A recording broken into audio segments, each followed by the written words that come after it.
Hello everyone. हम अपने इस इथिक्स क्रैश कोर्स में देखेंगे आज इथिक्स और ह्यूमन इंटरफेस। हम इस सीरीज में आगे बढ़ें, आप इससे पहले इस चैनल को सब्सक्राइब कर लीजिए जिससे आपको नोटिफिकेशन मिलता रहे। तो चलिए, ये हमारा यूपीएससी सिलेबस में पहला टॉपिक है। इथिक्स के पहले टॉपिक में दिया हुआ है इथिक्स और ह्यूमन इंटरफेस। तो आगे बढ़ते हैं। इससे पहले हम यहाँ समझ लें कि इथिक्स के कितने डायमेंशन होते हैं। तो इसके होते हैं 4 dimension: Meta ethics, prescriptive ethics. Prescriptive ethics को हम नॉर्मेटिव इथिक्स के रूप में भी समझते हैं। तीसरा है डिस्क्रिप्टिव इथिक्स, इसे हम कंपैरेटिव इथिक्स के रूप में भी जानते हैं। चौथा है अप्लाइड इथिक्स। इसकी कुछ सब टॉपिक हैं, जैसे कि नॉर्मेटिव इथिक्स के सब टॉपिक हैं डिओन्टोलॉजी, टेलियोलॉजी और वर्च्यूज। अप्लाइड इथिक्स के कुछ सब टॉपिक हैं bio ethics, cyber ethics, environmental ethics और इंटरनेशनल इथिक्स। तो चलिए हम इसके बारे में आगे बढ़ें। इसके पहले हम यहाँ समझने का प्रयास करेंगे बेसिक, क्योंकि बहुत सारे लोग ऐसे होंगे जिनको बेसिक नहीं पता होगा, मतलब इथिक्स क्या होता है, इसके कौन कौन से पक्ष होते हैं, इन सारे बारे में उनके सारे पक्ष के बारे में उनको नहीं भी पता होगा। तो हम इस वीडियो में पहला ये पार्ट है, इसमें हम देखेंगे पहले बेसिक, इथिक्स के बेसिक को समझने का प्रयास करेंगे। और सेकंड पार्ट आएगा तो उसमें हम इन चारों के विवरण को स्पष्ट रूप से विस्तृत रूप में समझने का प्रयास करेंगे। तो चलिए पहले हम बेसिक समझ लेते हैं। अगर आपको बेसिक पता हो तो आप सेकंड पार्ट देखिए, अन्यथा इस पार्ट को देख सकते हैं। तो पहले हम देख लेते हैं कि इथिक्स क्या होता है। तो इसको सामान्य रूप में हम समझते हैं नैतिक या नैतिकता का सिद्धांत। इसे लोग कुछ अच्छा भी मानते हैं, मतलब सही। क्या सही है उसको इथिकल बोलते हैं, अब जो गलत है उसको अनइथिकल बोलते हैं। तो इसको अच्छा और बुरे के रूप में भी कुछ लोग मानते हैं।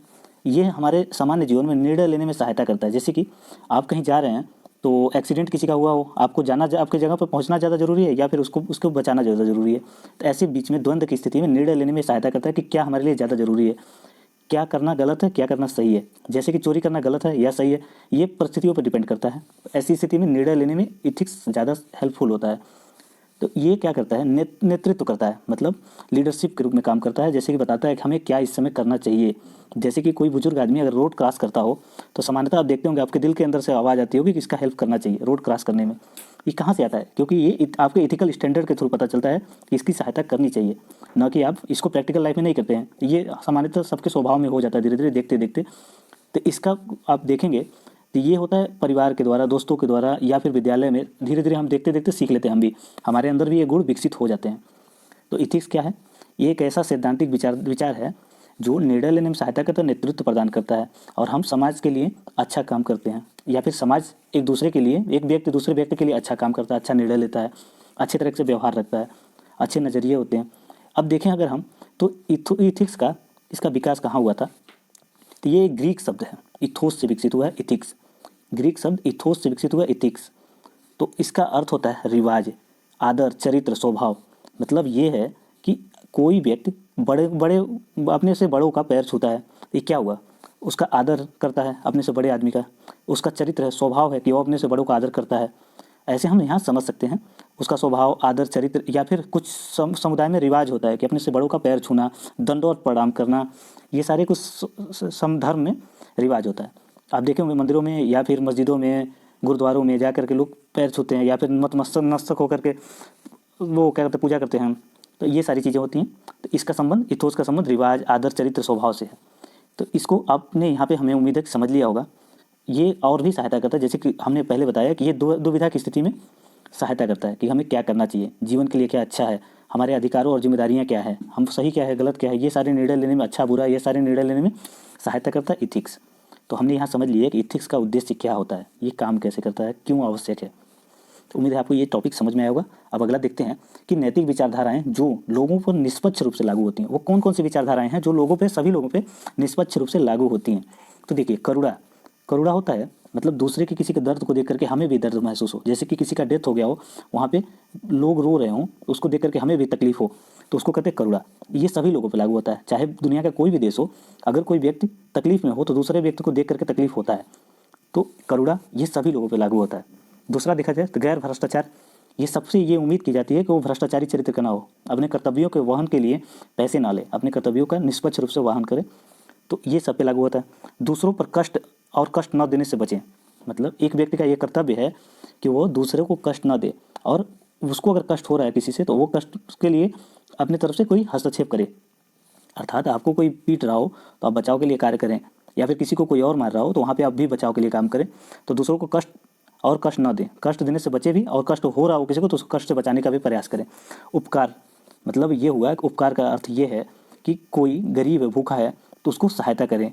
किसी को थोड़े से पैसे की जरूरत हो, अगर आपको पैसे देने से वो आगे बढ़ सकता है तो उसको थोड़े से पैसे से मदद कर दें। आपके जिस भी तरीके की मदद से वो आगे बढ़ सकता है तो इसको उपकार के रूप में हम समझते हैं।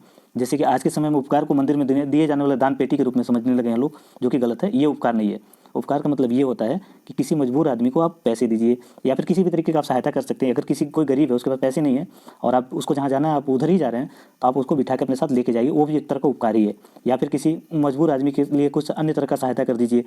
जैसे कि बारिश हो रहा हो, झोपड़पट्टी में रहता है, उसके झोपड़पट्टी में पूरी पानी भर गई हो, तो आप अपने घर में बुला के उसको कुछ देर के लिए शरण दे सकते हैं, तो वो भी एक तरह का उपकार ही है।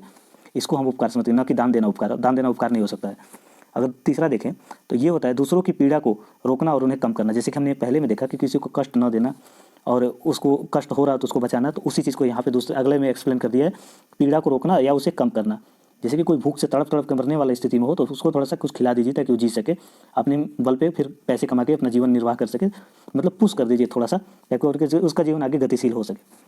अगला है सबसे कमज़ोर लोगों की ज़रूरतों को पूरा करना। जो सबसे कमज़ोर व्यक्ति हो, मतलब अपने पैर पे खड़ा होकर के कुछ कर ना पाए, उसको थोड़ा सा सपोर्ट करना, वो चीज़ यहाँ पे कह रहा है। ये सारी चीज़ें विचारधाराएं ऐसी हैं जो निष्पक्ष रूप से हर समाज के लोगों पर लागू होती हैं। हर समाज में आप देखेंगे सोशल वेलफेयर स्कीम चलाए जाते हैं हर सरकार में, चाहे भारत हो, अमेरिका हो, कोई भी देश हो, हर जगह सोशल वेलफेयर स्कीम चलाए जाते हैं। क्यों चलाए जाते हैं? क्योंकि समाज के जो कमज़ोर लोग हैं उनकी सहायता के लिए। भारत में आप रिजर्वेशन को भी ले सकते हैं। इसके अकॉर्डिंग रिजर्वेशन क्यों लाया गया है? क्योंकि समाज के बहुत सारे गरीब वर्ग हैं जो शिक्षा के द्वारा आगे नहीं बढ़ पाए, उनको अच्छी शिक्षा न मिली, तो उनको आगे बढ़ाने के लिए, ताकि उनका भी मतलब एक तरह पार्टिसिपेशन हो हमारे एडमिनिस्ट्रेटिव सिस्टम में, इसलिए रिजर्वेशन लाया गया। तो आप उस तरीके से भी इसको समझ सकते हैं कि सबसे कमज़ोर लोगों की ज़रूरतों को पूरा करना, दूसरों को खुशी को बढ़ावा देना। अर्थात इसका अर्थ ये है कि हमारे द्वारा अगर किसी को खुशी मिलती है थोड़े से कुछ काम करने से, तो उस खुशी को आगे बढ़ाना। ये नहीं कि हम चाहें तो हमारे वजह से खुशी हो रही है तो हम उसको दुख में बदल दें, ऐसा ना करना। ये यूनिवर्सल ट्रूथ है, मतलब सबको खुश रखना, सभी लोग खुश रहें। अगर हमारे किसी एक कृत्य से खुश होते हैं तो उसको खुश रखना चाहिए। तो ये भी निष्पक्ष रूप से सब पे लागू होता है। निष्पक्षता, आप ये तो जस्टिस का सबसे बढ़िया एग्जाम्पल है कि अगर आप जज हैं तो आप निष्पक्ष रूप से निर्णय लीजिए, ना कि कलर के अकॉर्डिंग, रेस के अकॉर्डिंग, रिलीजियस के अकॉर्डिंग ये सब निर्णय ना लें। इन सबसे ऊपर उठ करके निष्पक्ष रूप से हम निर्णय लें। तो निष्पक्षता भी नैतिक विचारधारा में निष्पक्ष रूप से सभी समाज पर लागू होता है हर जगह। तो अगला देखें हम, इसमें अगला है लोगों के साथ उसी तरह का व्यवहार करना जिस तरह से आप दूसरों से उम्मीद करते हैं। तो ये भी हर समाज पे लागू होता है। जैसे कि आप चाहते हैं कि अगला हमें रिस्पेक्ट करे, इससे पहले ये भी ज़रूरी है कि आप अगले को रिस्पेक्ट करें। अगला है साहस अन्य के विरोध में। अगर कोई आपका शोषण कर रहा है तो आपके अंदर ये साहस होना चाहिए कि उसका विरोध आप कर सकें, तो ये भी ज़रूरी है। व्यक्तिगत स्वतंत्रता किस लिए सम्मान। अगर कोई व्यक्ति अपनी प्राइवेसी चाहता है तो उसका सम्मान होना चाहिए, न कि उसका विरोध। ये ना कहिए कि वो अपने धर्म का संरक्षण के लिए ये सारी चीज़ें करे, ये चीज़ें गलत है। अगर कोई व्यक्ति पर्दे के अंदर रहना चाहता तो रहे, उसका व्यक्तिगत निर्णय है, आप उसमें हस्तक्षेप नहीं कर सकते। जैसे कि अगर हम देख लें बुर्खा वाला प्रथा, तो बुर्खा पे हम प्रतिबंध नहीं लगा सकते, उसके व्यक्तिगत निर्णय है, वो बुर्खा पहने ना पहने उसका खुद का निर्णय होना चाहिए। ना ही ये धार्मिक निर्णय होना चाहिए, ना ही ये सरकार का निर्णय होना चाहिए कि बुर्खा पहनना है कि नहीं पहनना, ये सरकार का निर्णय नहीं होना चाहिए। व्यक्तिगत निर्णय होना चाहिए, व्यक्ति मर्जी करे बुर्खा पहने या मर्जी करे ना पहने, तो ये व्यक्ति का निर्णय होना चाहिए। तो यहाँ पे व्यक्तिगत स्वायत्ता होनी चाहिए, व्यक्ति जैसे मर्जी वैसे जिए, उसकी स्वायत्ता होनी चाहिए। तर्कसंगत व्यक्तियों को अपने स्वयं के अच्छे के लिए हेरफेर नहीं करना चाहिए। जैसे कि अब कोई व्यक्ति है कोई तथ्य को लेकर के अपने अकॉर्डिंग, अगर उसको कोई चीज़ गलत पता है तो गलत तरीके से उसको बताने का प्रयास करे, जबरदस्ती बताने का प्रयास करे, उसको सही पता चल जाए फिर भी वो गलत उसको प्रूव करने का प्रयास करे, तो ये चीज़ गलत है, ऐसा नहीं होना चाहिए, ऐसा करना भी नहीं चाहिए। आदर करना, जैसे कि किसी मतलब एक तरह से ले लीजिए राष्ट्रपति के साथ उनका सम्मान करना, संविधान का सम्मान करना, इन सब का आदर करना, वैध शासी निकायों का सम्मान करना, संविधान का शासन वो करना, उसका सम्मान करना, कानून व्यवस्था का पालन करना। जैसे कि यहाँ पे ट्रैफिक रेड लाइट जल रहा है तो आप उसका पालन करिए, इनका पालन करना, ये भी कुछ नैतिक विचारधाराएं हैं। हमारा नैतिक कर्तव्य है कि उसका पालन करें। या फिर यूँ समझ लीजिए आप एम्बुलेंस जा रहा हो, उसको आप साइड दें, ये भी आपका नैतिक कर्तव्य है। वादे करना या फिर उनको पूरा करना, ये सारी चीज़ें भी नैतिक विचारधाराएं हैं जो सभी पे लागू होते हैं। अखंडता, व्यक्ति की अक्षमता के बावजूद होने के बावजूद भी दायित्व पूरा करना, मतलब ये हो गया कि आप जो भी आपका दायित्व है उसको पूरा करिए, चाहे आप किसी भी परिस्थिति में हो। अपने व्यक्तिगत परिस्थितियों को भूल करके आप अपने दायित्वों का पुनर्निर्वाह करिए। ये क्या सारे तथ्य हैं आपके, अगर यूपीएससी में पूछ सकता है मेंस में कि नैतिक कर्तव्यों के निष्पक्ष रूप से कौन कौन से ऐसे नैतिक कर्तव्य हैं जो सभी पे लागू होते हैं, तो आप इनको एक्सप्लेन कर सकते हैं, अपने आंसर में लिख सकते हैं। तो ये सारे थे नैतिक विचारधाराएं जो सभी लोगों पर निष्पक्ष रूप से लागू होते हैं, सबको ये चीज़ इनका पालन करना चाहिए, ये सभी व्यक्तियों पर लागू होते हैं। तो आप इनको लिख सकते हैं। तो चलिए अगला देखते हैं, भारतीय परंपरा में नैतिकता की अवधारणा क्या होती है। तो सभी लोग लगभग जानते होंगे कि भारतीय परंपरा में नैतिकता कैसी है। जैसे कि अगर आप एक धर्म में देखेंगे तो वहाँ गाय का मांस खाना गलत है, लेकिन दूसरे धर्म में देखेंगे तो गाय का खाना मांस लीगल है। तो ऐसे अगर देखें धार्मिक रूप में, तो भारत एक विविध धार्मिक राष्ट्र है जहाँ पे अनेकों धर्म हैं। तो हर धर्म के अकॉर्डिंग देखा जाए तो नैतिकता की अलग अलग अवधारणा है।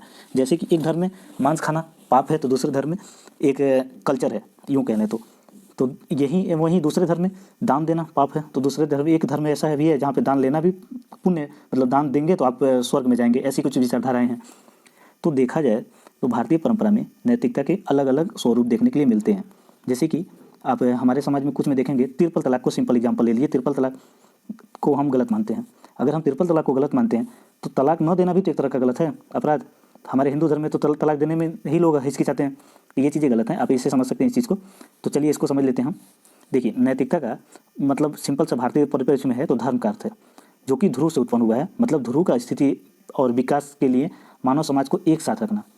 ध्रुव का अर्थ होता है स्थिरता और विकास के लिए मानव समाज को एक साथ लाना, जिससे समाज में सटीक रूप से अपरिहार्य, मतलब एक तरह का मान लीजिए सभी एक साथ रहेंगे तो उनके चरित्र को आसानी से रेगुलेट किया जा सकता हो। उनको रेगुलेट करने के लिए लाया गया धर्म शब्द, जिनसे समाज को अच्छे तरीके से रेगुलेट किया जा सके। जैसे कि आप समझ लेंगे, गांव में देखे होंगे पीपल का पौधा, उसका पूजा किया जाता है। क्यों किया जाता है? अगर हम देखें तो वर्तमान समय में हमें पता है कि पीपल के पौधे से ऑक्सीजन ज़्यादा मिलता है। तो लोगों ने ये समझा कि पीपल को बढ़ावा देने के लिए क्या किया जाए, तो पीपल के पौधे को उस समय क्या किया गया, इसको एक धार्मिक पौधा बना दिया गया, जिससे लोग पीपल के पौधे को न काटें और उसका संरक्षण हो सके। तो इसी तरीके का एक स्ट्रक्चर बनाया गया और उसके अकॉर्डिंग सबको बनाया गया। इसी तरीके का आप देखेंगे उत्तर वैदिक काल में वर्ण व्यवस्था आर्यों ने जो बनाया था, वर्ण व्यवस्था, वो आप देखेंगे तो उनके कर्म आधारित थी। लेकिन जैसे ही उत्तर वैदिक काल आया, ये उनकी जात आधारित हो गया। जन्म से ही निर्धारित हो गया कि जो हिंदू धर्म में जन्म लेगा हिंदू है, अर्थात मतलब 4 वर्ण थे। हिंदू तो एक बहुत बड़ा धर्म है, उसके अंदर वर्ण व्यवस्था थी। तो क्षत्रिय, ब्राह्मण, वैश्य और शूद्र। तो जो शूद्र परिवार में जन्म लेगा वो शूद्र ही होगा। ये उत्तर वैदिक काल में सुनिश्चित हो गया। लेकिन वैदिक काल में आप देखेंगे तो वैदिक काल में था जो काम कर रहा है जिस तरह का, वो उसी वर्ण से संबंधित रहेगा। अर्थात अगर मुझे सफाई करने में अच्छा लगता है तो मैं शूद्र हो जाऊंगा, अगर मुझे व्यापार करने में मजा आता है तो मैं वैश्य हो जाऊंगा, मुझे पूजा पाठ करने में मजा आता है तो मैं ब्राह्मण हो जाऊंगा। ऐसा था वैदिक काल में। लेकिन उत्तर वैदिक काल में सब स्वरूप बिल्कुल खराब हो गया, बिगड़ गया। तो ऐसे में मानेंगे तो देखें, अगर तो ये वर्ण व्यवस्था लाने का भी एक उद्देश्य था कि सभी लोग एक समूह में रहें, जहाँ पे जो जिस तरह के लोगों मतलब उनके अंदर स्किल हो उस ग्रुप में वो रहें, अपनी स्किल को अपग्रेड करें। इसलिए लाया गया था। लेकिन समय के साथ ये बदल गया। तो भारतीय परिप्रेक्ष्य में एक तरह का धार्मिक रूप में लिया जाता है इसको, नैतिकता को। बस इतना आप समझिए, और बाकी चीज़ें आप यहाँ पे लिखा हुआ है, आप समझ सकते हैं कि मोक्ष प्राप्ति के लिए दान देना, यज्ञ करना, इस तरह के गुणों को भी दिया गया है। तो वैसे इसके बारे में कोई खास विवरण यूपीएससी मेंस में अभी तक तो पूछा नहीं है, इसलिए बस थोड़ा सा समझ लीजिए, ज़्यादा जरूरी है। थोड़ा बहुत समझना ज़्यादा है इंपॉर्टेंट, बाकी आप इसको छोड़ भी सकते हैं। यहाँ पर थोड़ा सा इंपॉर्टेंट टॉपिक है, आपको पूछा है एथिक्स और मोरलिटी में डिफरेंट क्या होता है। तो थोड़ा सा आपको अगर नॉलेज होगा तो आप इस चीज़ को कर सकते हैं। अगर पूछ ले मेंस में different between ethics and morality, simple यही क्वेश्चन बन जाए तो आप कैसे करेंगे, आपको थोड़ा बहुत नॉलेज होगा तो आप समझ पाएंगे। जैसे कि एथिक्स का संबंध होता है बिजनेस से, लॉ से, मेडिसिन से। इसमें कोई धार्मिक कनेक्शन नहीं होता, मतलब ये धार्मिक तरीके से नहीं काम करता है। इसकी उत्पत्ति हुई है इथोस से, जो कि ग्रीक शब्द है। हमने पीछे देखा था, इसकी उत्पत्ति हुई है इथोस से, जो कि ग्रीक शब्द है। लेकिन यही मोरलिटी देखा जाए तो ये व्यक्तिगत रूप में काम करता है, इसका कनेक्शन धार्मिक रूप से है। ये किससे उत्पन्न हुआ है? लैटिन शब्द से, मोस से। मोरलिटी मोस से उत्पन्न हुआ है, जो कि एक लैटिन शब्द है। तो आप इन चीज़ों को समझ सकते हैं। ये एक व्यावसायिक रूप से काम करता है, जबकि मोरलिटी एक व्यक्तिगत है। ठीक, तो आपने इस चीज़ को समझ लिया होगा कि ये एक व्यक्ति के मतलब इतना बड़ा एक समुदाय है तो एक छोटे से तत्व के रूप में काम करेगा मोरलिटी। लेकिन इथिक्स जो है ये बड़े स्तर पर काम करता है, व्यापक स्तर पर। और ये एक व्यावसायिक रूप से लागू होता है, जिसमें वैज्ञानिक तत्व जरूर होंगे इंक्लूड, क्योंकि ये धार्मिक रूप से इसका कोई कनेक्शन नहीं है। लेकिन मोरलिटी में देखा जाए तो इसमें धार्मिक कनेक्शन है। अगर धार्मिक कनेक्शन है तो इसमें साइंटिफिक और धार्मिक दोनों तत्व मिलेंगे, लेकिन एथिक्स में ये दोनों तत्व नहीं मिलेंगे। ऐसे आप नॉर्मली थोड़े दिमाग लगा करके भी इसको आंसर ढूंढ सकते हैं, इसके बारे में समझ सकते हैं। तो मोरलिटी और एथिक्स में क्या डिफरेंट है? तो मोरलिटी क्या करता है, एक व्यक्ति पे काम करता है, लेकिन एथिक्स बिजनेस पे, लॉ पे, मेडिसिन पे, इन सब पे काम करता है, मतलब बड़े स्तर पर काम करता है। जैसे कि एक कम्युनिटी का व्यवहार कैसा होना चाहिए, ये एथिक्स निर्धारित करता है। मोरलिटी क्या करता है, एक व्यक्ति का स्वभाव कैसा होना चाहिए, ये निर्धारित करता है। उम्मीद है आपको एथिक्स और मोरलिटी में डिफरेंस समझ में आ गया होगा। तो चलिए अगला देख लें, इसका नैतिकता का सार क्या है, इसका मतलब इसका एक सिनॉप्सिस क्या है, एक छोटा सा व्यू क्या होता है, इसका उद्देश्य क्या है, आप ये समझिए।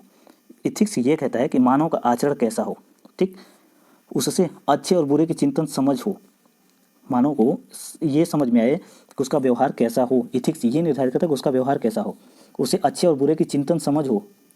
जैसे कि देखेंगे अनकॉन्शियस माइंड जब हो जाता है इंसान का, तो वहाँ समझ नहीं आता कि क्या सही है क्या गलत है, कौन मेरा क्या है, ये चीज़ें ना समझ हो तो उसको अनकॉन्शियस बोलते हैं। लेकिन एथिक्स क्या करता है, कहता है कि लोगों को ये समझ हो कि वो क्या कर रहे हैं वो सही है या गलत है, इसका समझ उनके अंदर विकसित करना ही एथिक्स का उद्देश्य है। जिसके लिए क्या करें कि एक व्यक्ति की जिम्मेदारी हो कि वो अच्छे तरीके से व्यवहार करे व्यक्तिगत स्तर पे। अगर वो व्यक्तिगत स्तर पे करेगा तो एक सामाजिक स्तर पे भी एक अच्छा व्यवहार सभी लोगों में होगा। यूँ दूसरे शब्दों में इसको समझे हम तो यह एक समूह है, किसका है, नैतिक सिद्धांतों का एक कंडक्ट है, इथिकल कंडक्ट। उसके अंत उसका ये थ्योरी है, प्रिंसिपल्स है, कुछ इथिकल प्रिंसिपल्स हैं जिनका व्यक्ति के ऊपर प्रभाव पड़ता है कि व्यक्ति कैसा व्यवहार करे। व्यवहार पसंद कार्य का निष्पादन करने में मदद करता है। ये सारे सिद्धांत किसी व्यक्ति के व्यवहार पसंद कार्यों को निष्पादन करने में मदद करते हैं। जैसे कि कुछ लोगों को दूसरे को दर्द देने में मज़ा आता है, लेकिन एथिक्स क्या कहता है कि नहीं, उसका भी एक मतलब वो भी तो व्यक्ति है, उसको भी दर्द होता है, आप ऐसा कर रहे हैं ये गलत है, ये सही नहीं है। क्यों? क्योंकि उसको भी तकलीफ हो रहा है। चिंतन करेंगे तो समझ में आएगा कि ये गलत है दूसरे को दर्द देना। तो ये चीज़ें किसी व्यक्ति के आचरण को ये रेगुलेट करता है। रेगुलेट करने का मतलब ये हो गया कि उसको विनियमित करता है कि वो कैसा व्यवहार करे, अच्छे बुरे के बीच में डिफरेंस समझ में आए। तो आपने समझ लिया होगा कि नैतिकता क्या होता है। ये एक सिद्धांतों का एक समूह है जो व्यक्ति के ऊपर प्रभाव डालता है, पसंद नापसंद और निर्देशित करता है अन्य चीज़ों को, वो कैसा व्यवहार करे। तो आपने इसेंस ऑफ द एथिक्स को समझ लिया होगा कि इसेंस क्या होता है एथिक्स का। तो चलिए अगला देख लेते हैं कि लोक सेवा में नैतिकता का प्रबंधन करने के सिद्धांत कौन कौन से हैं। आप एक IAS अधिकारी हैं तो आपके जो नैतिकता हैं वो इथिकल कंडक्ट हैं, आपके जो चरित्र है वो कैसा होना चाहिए, इसके बारे में यहाँ पे कुछ दिया गया है। तो ये ऐसे क्वेश्चन बहुत पूछे जाते हैं कि IAS ऑफिसर के इथिक्स कैसे होने चाहिए, उसके चरित्र कैसे होने चाहिए, वो कैसे व्यवहार कर रहे हैं, ये सारे पक्ष पूछे जाते हैं इससे संबंधित क्वेश्चन। तो आप सिंपल से लैंग्वेज में समझिए कि अगर आप एक IAS ऑफिसर हैं तो आपको ये करना चाहिए कि अपने परिवार सदस्यों से वित्तीय या अन्य प्रकार के लाभ हासिल नहीं करना चाहिए। क्यों?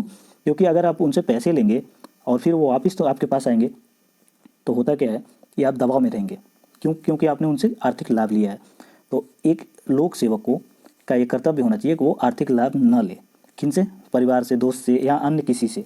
कोशिश करें मतलब इंटरेस्ट, विदाउट इंटरेस्ट का अगर आप ले रहे हैं तो विदाउट एनी इंटरफेयर के आप उसका सपोर्ट भी करेंगे, ऐसा मान के चलता है एथिक्स।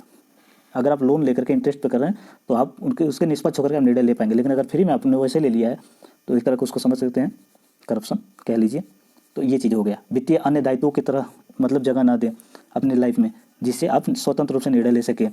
अगर अन्य देखें इसमें तो योग्यता पर विकल्प दें। जैसे कि टेंडर आप निकाल रहे हैं तो आपने जिससे लोन लिया है या फिर पैसे लिया है, सपोर्ट लिया है, आप उनको बिना योग्यता के उनको मतलब अवसर ना दें, उस व्यक्ति को दे जिसके पास योग्यता हो, जो सही काम कर सकता हो। तो आप योग्यता को विकल्प दीजिए, न कि अपने करीबी को, या मतलब आपके पिताजी या भाई अन्य लोगों ने भी टेंडर फाइल किया है और कुछ एक योग्य व्यक्ति ने भी फाइल किया है, आप यहाँ योग्यता को प्राथमिकता दीजिए, न कि अपने रिलेटिव को। तो ये चीज़ यहाँ पे समझाने का प्रयास कर रहा है सेंटेंस। अगर अन्य देखें तो आप जनता के प्रति जवाब दे रहे हैं। कैसे जवाब दे रहेंगे? आप निष्पक्ष होकर के निर्णय लेंगे तो आप बता सकते हैं कि आपने कैसे इसका चयन किया, अपने टेंडर इस व्यक्ति को कैसे दिया। तो आप जवाब दे रहेंगे तभी तो आपने सही निर्णय लेंगे। तो आपने देखा होगा अकाउंटेबिलिटी, यहाँ पे रिस्पॉन्सिबिलिटी, आपकी रिस्पॉन्सिबिलिटी है कि आप किसी से करप्शन ना करें, मतलब किसी से लोन ना लें, किसी से वित्तीय सपोर्ट ना लें या फेवर ना लें किसी से। तो ये सारी चीज़ें हो गई। कार्यालय में उचित जांच करते रहना चाहिए कि आपका कोई निचला अधिकारी तो ऐसा नहीं है कि वो पैसे ले रहा हो, आपके पैरों तले ही सारी कारनामे हो जाएं, आपको पता ही ना चले। तो यहाँ पे असेसमेंट भी होना चाहिए। पहला क्या था? रिस्पॉन्सिबिलिटी हो गया, अकाउंटेबिलिटी होगा, यहाँ पे होगा असेसमेंट, मतलब समय समय पे उसकी जांच होती रहनी चाहिए। और इसके बाद अगला देखें तो क्या आवश्यक है? निर्णयों के कारण देना, कि आपने जो निर्णय लिया है उसकी क्यों आपने ये दिया है, तो रीजन हो गया। पहला रिस्पॉन्सिबिलिटी, अकाउंटेबिलिटी, यहाँ पे असेसमेंट और यहाँ पे रीजन। आप बताइए रीजन क्या थे कि आपने इस व्यक्ति को टेंडर दिया या फिर इसको नियुक्त किया, अन्य वगैरह वगैरह सारे काम आपने कोई भी निर्णय क्यों लिया, तो यहाँ पे आपको रीजन बताने होंगे। तो चलिए अगला देख लेते हैं। यहाँ पे है कि आप बताइए कि आपके पास कितनी संपत्ति है।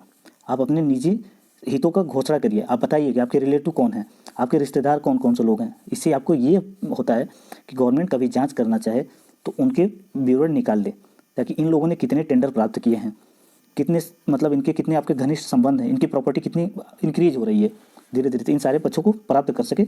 इसलिए अगर आप एक लोक सेवक हैं तो आप अपने निजी हितों का घोषणा करें, एक लिखित दें कि ये लोग मेरे करीबी हैं, मेरे ससुर हैं, मेरे सास हैं, मेरी माँ है, मेरे भाई हैं, ये सारे का विवरण आप दीजिए, इनकी प्रॉपर्टी इतनी है। तो गवर्नमेंट कभी भी आपके बारे, आपके चरित्र के बारे में क्या कर सके, यहाँ पे असेसमेंट करे, मूल्यांकन करे, तो आपकी इनका भी मूल्यांकन कर लिया जाए कि इनकी प्रॉपर्टी बढ़ रही है कि नहीं बढ़ रही है। तो ये चीज़ें हो गई। और कुछ अन्य भी हैं, जैसे कि सिद्धांतों का प्रचार करना, मतलब अपने जूनियर को बताना, कनिष्ठ को या फिर ऊपरी वाले को, सीनियर को बताना कि क्या क्या चीज़ें करनी चाहिए, कैसे चरित्र रखना चाहिए, ये सारी चीज़ें विवरण के बारे में आप लिख सकते हैं आंसर में। तो ये सारी चीज़ें थी कि एक लोक सेवक का नैतिकता का प्रबंधन के सिद्धांत क्या है। तो आपने यहाँ पे समझ लिया सारा कि उसके पास ये रिस्पॉन्सिबिलिटी होनी चाहिए कि वो किसी से घूस ना ले, किसी तरह का वित्तीय लेन देन ना रखे, किसी प्राइवेट कंपनी में अपना शेयर ना रखे, शेयर रखेगा तो कंपनी के फेवर में काम करेगा। ये सारी चीज़ें हमने समझ लिया। तो चलिए अगला देखते हैं।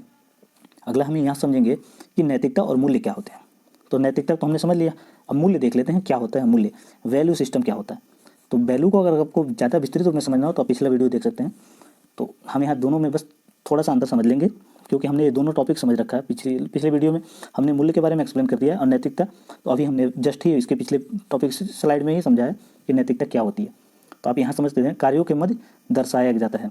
क्या दर्शाया जाता है कि एक व्यक्ति निर्णय कैसे लेता है, उसके कृत्य कैसे हैं, ये रोज़मर्रा की ज़िंदगी में कैसे व्यवहार रखता है, कैसे बोलता है, इन सारी चीज़ों का विवरण ही नैतिकता और मूल्य हैं। अगर आपके मूल्य हैं कि मतलब किसी का शोषण करना, किसी के साथ करप्शन करना आपके मतलब पूर्वज करते चले आए हैं, तो आप भी करेंगे, क्योंकि पूर्वजों से, दोस्तों से और विद्यालय से ही तो मूल्यों का विकास होता है। तो ऐसे आप समझेंगे कि उसके मूल्यों से हम उसके समाज के बारे में विवरण समझ सकते हैं, उसके कल्चर के बारे में समझ सकते हैं। ये सारी चीज़ों को हम बहुत आसानी से उसके कृत्य के, एक व्यक्ति के कृत्य से उसके समाज के बारे में समझ सकते हैं। जैसे कि मेगास्थनीज ने भारतीय समाज के बारे में जो चीज़ें देखा था उसके अकॉर्डिंग भारतीय समाज का विवरण दिया था, इतिहास में आप पढ़ेंगे तो वैसे हम यहाँ समझ सकते हैं कि व्यक्ति के मूल्यों को समझने के लिए उसके कृत्यों को समझ लेंगे, उसके रोज़मर्रा के जीवन को समझ लेंगे, तो हम उसके समाज के बारे में समझ सकते हैं, उसके परिवार का विवरण भी निकाल सकते हैं इसके थ्रू। तो ये सारी कुछ चीज़ें थी, कोई खास इसका महत्व नहीं है, फिर भी आप देख लीजिए। पिछले वीडियो में हमने एक्सप्लेन किया तो वहाँ से भी समझ सकते थे कि मूल्यों का गठन कैसे होता है, परिवार के द्वारा होता है, शिक्षा के द्वारा होता है, संस्कृत का अनुभव से होता है, सार्वजनिक कर्मचारियों के रूप में होता है, मानवीय मूल्यों के लोकतांत्रिक शासन प्रणाली के परंपराओं द्वारा ढाला जाता है। ये सारे मूल्यों के विकास की एक श्रेणी है जिसके द्वारा मूल्यों का विकास होता है।